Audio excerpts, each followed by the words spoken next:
Can Trump punish Assad without risking World War III? The president is promising a sustained attack on Syria for its chemical carnage. Can that be done without risking a wider war with Syria's patrons in Moscow and Tehran? For the second time in barely a year, Donald Trump has reversed himself and attacked the Syrian regime of Bashar Assad in stated retaliation against a chemical weapons attack. But the very fact of the strikes, so soon after a volley that the Trump administration had said would not portend greater punitive measures against Assad, raises immediate questions about what they will achieve, particularly since Assad has a nuclear-powered patron at his airfields, in his port and over his territory, Russia.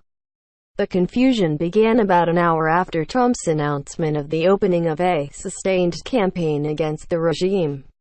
That's when his Secretary of Defense, James Mattis, announced, "Right now, this is a one-time shot, and I believe that it sent a very strong message to dissuade him, to deter him from doing this again." Mattis added that there was no intention to expand that target set. Trump framed the strikes against three targets: a scientific research center and two so-called chemical weapons storage facilities, as punishment and check against the further use of chemical weapons, which the president said were uniquely dangerous not only because they inflict suffering, but because even small amounts with unleash widespread devastation. The purpose of our actions tonight is to establish a strong deterrent against the production, spread and use of chemical weapons, Trump added. But again, the pronouncement appeared to be undercut by Mattis. He noted that the U.S. had no definitive proof that the banned nerve agent sarin was used in the most recent chemical attacks. Rather, the U.S. is not ruling out sarin, he said. Chlorine, the industrial chemical widely used by the Assad regime in its murderous fight against Syrian rebels, requires no special production facilities. The confusion began about an hour after Trump's announcement of the opening of a sustained campaign against the regime. That's when his Secretary of Defense, James Mattis, announced, "Right now, this is a one-time shot." Allies of the president and White House officials wanted to emphasize that, as news of further intervention against the Assad regime trickled in on Friday evening, this is not the inauguration of Trump the nation builder.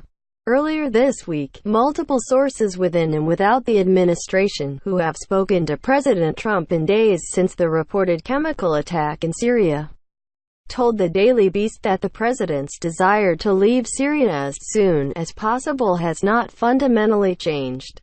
H.R. McMaster gives the Kremlin a double-bird salute, though Trump quickly resolved to punish Assad's forces after news of a chemical atrocity broke. The U.S.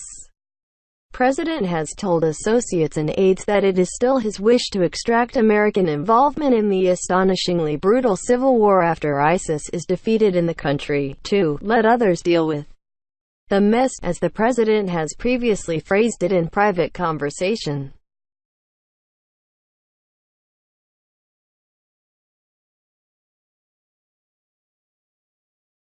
A strong message to Assad, Putin, Iran, a Trump confidant said.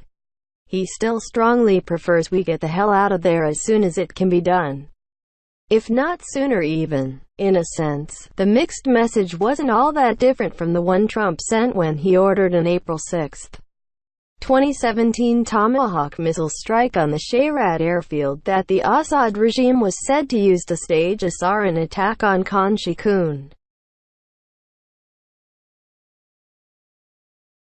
It reversed 4 years' worth of antipathy for wading into the brutal Syrian civil war, as well as occasional expressions of comfort with Assad as aligned with him against Islamic State.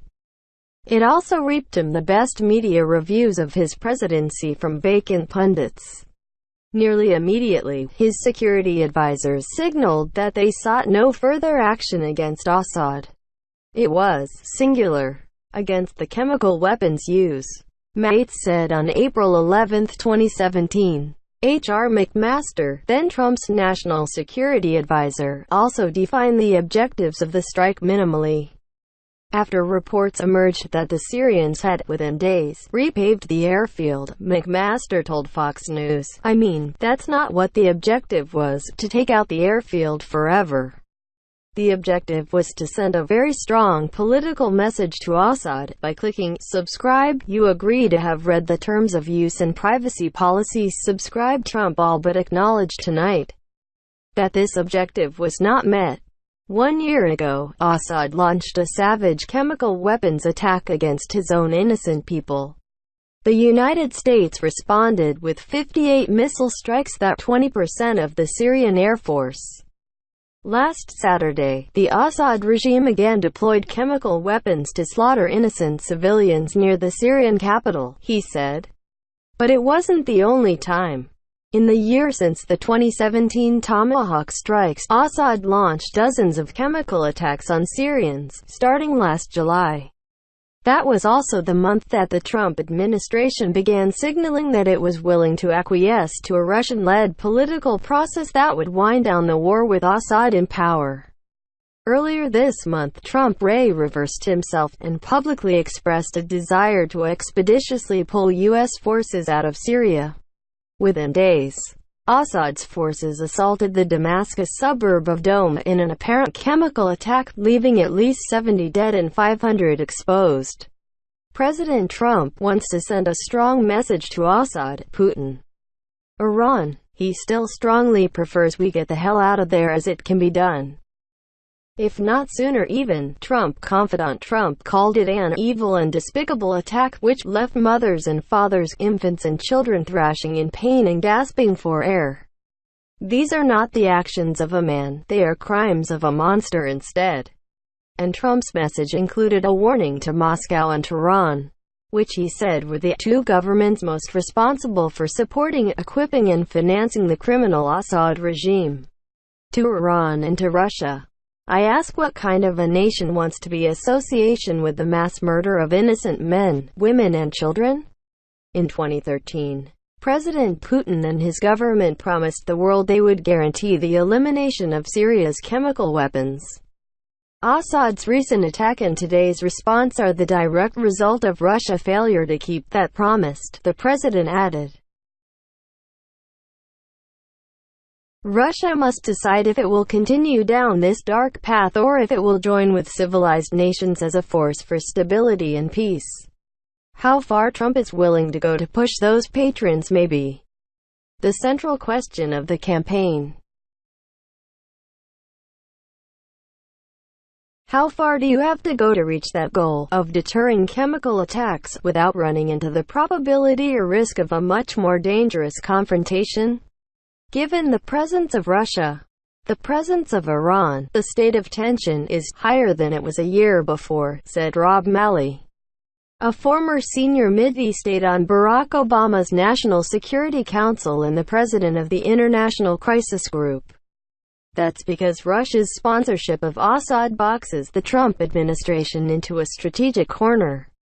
Another one-off strike, even on a larger scale than last year's, can be absorbed by the regime, accomplishing little to nothing. Trump himself seemed to admit this on Friday night. We are prepared to sustain this response until the Syrian regime stops its use of prohibited chemical agents, the president said. But Trump's approach has risks, as well. A broader military campaign risks a potentially catastrophic confrontation with the Russian Air Force. At most, the U.S. can continue to launch strikes to limited effect and hope that they don't end up crossing Russian red lines, a gamble more costly for the U.S. than for the Assad regime it means to deter. Another volley of tomahawks by themselves will not move the needle, said retired ADM James Stavridis, a former NATO commander. The best use of TLAM's Tomahawks is to knock out Syrian air defense systems to open a path for a significant long-range airstrike with heavy bombs and take out real Syrian capability, and hopefully avoid collateral damage that kills Russians, a tricky operational mission. Last year's missile strikes yielded harsh Russian rhetoric and little else. In advance of this year's, the Russians appeared to up the stakes. A Russian diplomat in Lebanon threatened not only to shoot down incoming Russian missiles but to attack the warships that launched them. It's probably an empty threat, but it's a threat nonetheless, according to Syrian opposition media. Assad's forces were said to be moving fixed-wing aircraft and helicopters to the Khmeimim airbase, co-locating them with Russian forces whom U.S. war planners would be loath to hit without tempting escalation. The general risk of actual military conflict between Russia and the U.S. are the highest since the end of the Cold War. And the current situation is a spike in that dangerous situation, said Stavridis. These are very unpredictable actors, Malley said. It would be wise to be cautious and not to trip into something that we don't intend to trip into.